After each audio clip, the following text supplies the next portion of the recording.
ایک مرتبہ حضرت بہلول دانا لوگوں کے ساتھ کسی بات پر بحث کر رہے تھے۔ وہاں سے ایک آدمی گزرا اور اس نے بہلول دانا سے معلوم کیا کہ دانا کیا ہوا؟ تو حضرت بہلول دانا کہنے لگے کہ بندوں اور اللہ کے درمیان صلح کروانے لگا ہوں۔ تو اس شخص نے پوچھا کہ پھر کیا ہوا؟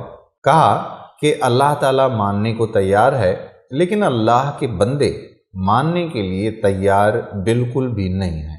کوئی عرصہ گزر گیا اور بڑے عرصے کے بعد وہی شخص ایک قبرستان سے گزر رہا تھا، تو بہلول دانا پر اس کی نظر پڑی۔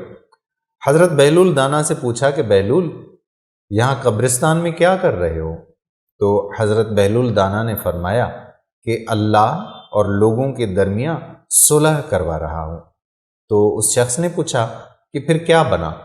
تو حضرت بہلول دانا کہنے لگے کہ بندے تو مان رہے ہیں، لیکن اللہ اب نہیں مان رہا۔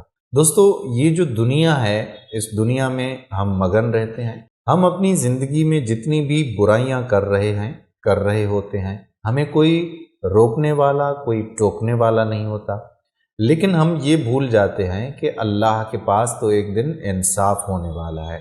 آج کے اس دور میں آپ دیکھیں کہ ہر طرف نفسا نفسی ہے، ہر طرف مکاری اور عیاری ہے، ہر طرف آپ کو ایسے لوگ ملیں گے جن کی دوسروں کے مال پر نظر ہے اور دوسروں کا مال ہڑپنا چاہتے ہیں۔ اس لیے کہ اس دن، جس دن ہم نے قبر میں جانا ہے اور اللہ تعالیٰ ہم سے ناراض ہو اور ہماری عافیت نہ ہو، ہماری مغفرت نہ ہو، اس دن سے ہمیں ڈرنا چاہیے اور ابھی سے اللہ تعالیٰ سے صلح کر لینی چاہیے۔